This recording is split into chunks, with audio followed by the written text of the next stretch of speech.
الحمدللہ رب العالمین والصلاۃ والسلام علی رسول اللہ اما بعد۔ علم کے فضائل اور اہمیت کے اوپر ہم دیکھ رہے ہیں۔ آج ہم دیکھیں گے علم کے فضائل کے اوپر۔ دیکھیں، اللہ تعالیٰ اس بندے کو سخت ناپسند کرتا ہے جو دنیا کا بڑا ماہر ہے اور آخرت کے بارے میں جاہل ہے۔ آخرت کا اس کو کچھ پتہ نہیں، دن رات اپنے کاموں میں مگن ہے، نوکری میں مگن ہے، دنیا کے کاروبار میں مگن ہے، مست ہے، لیکن دین کا، آخرت کا اس کو کوئی علم نہیں ہے۔ اس کے بارے میں جاہل اور زیرو ہے، اور نہ ہی وہ سیکھنا چاہتا ہے۔ تو یہ بندہ اللہ تعالیٰ کو سخت ناپسند ہے جو علم سے اعراض کرتا ہے، جو علم سے منہ موڑتا ہے۔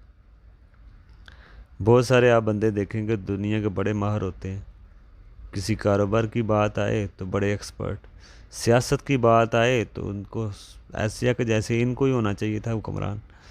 سپورٹس کی بات کریں تو ہر کسی کے بارے میں جانتے ہیں کہ فلاں نے فلاں ٹائپ پہ یہ کیا تھا، فلاں نے یہ کیا تھا۔ اتنے ایکسپرٹ کہ کسی کو بات کرنے نہیں دیتے۔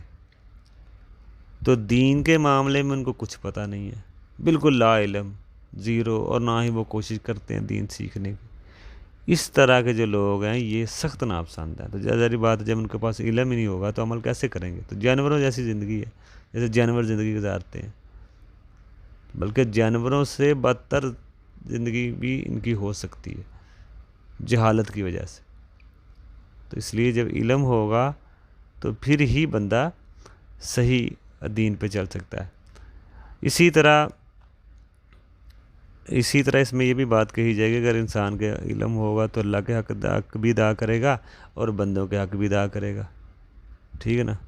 اور اتنا علم حاصل کرنا ہر مسلمان پہ فرض ہے، جس سے وہ حرام و حلال کی تمیز کر سکے، اور جو چیزیں ہم پہ فرض ہیں ان کا علم حاصل کرنا، اور جو چیزیں جہنت میں لے کے جاتی ہیں یا جہنم سے جس سے بچنا ضروری ہے، ان چیزوں کا علم، حرام و حلال کا علم، جو معاملات کا علم ہے، یہ اتنا علم تو کم از کم ہر بندے پہ فرض ہے۔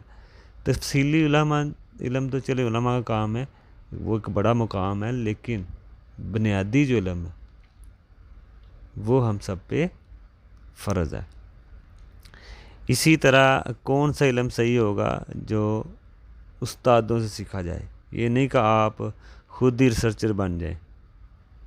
اگر آپ خود ہی کتب کو دیکھ کے کتابوں سے علم سیکھنا شروع کر دیں اپنے حساب سے، تو آپ کچھ چیزیں تو سیکھ لیں گے، لیکن کچھ چیزیں آپ کو سمجھ نہیں آئیں گی، وہ استادوں سے سیکھنا پڑتا ہے۔ تو اس لیے جو لوگ خود سیکھتے ہیں، استادوں سے نہیں سیکھتے، وہ لوگوں کا نقصان زیادہ کرتے ہیں، فائدہ کم کرتے ہیں۔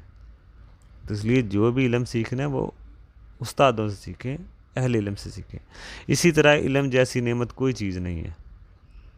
علم بہت بڑی نعمت ہے جو اللہ تعالیٰ انسان کو دیتا ہے، اپنی اولاد سے بھی زیادہ ہے۔ جیسے اولاد ہے نا، یہ بھی ایک نعمت ہے، تو اس لیے علم بہت بڑی نعمت ہے۔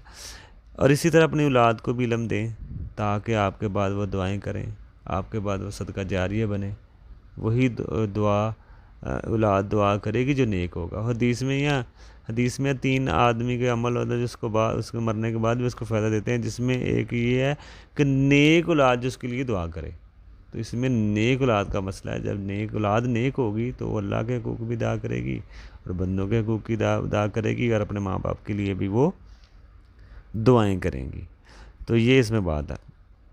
انشاءاللہ ہم مزید انشاءاللہ علم کے فضائل کے اوپر آگے بھی ہم بات کریں گے، اور یہ جو کہا جا رہا ہے علم کے فضائل، یہ وہی علم ہے جو معتبر علم ہے، جو اصل قرآن حدیث کا علم ہے، وہ علم۔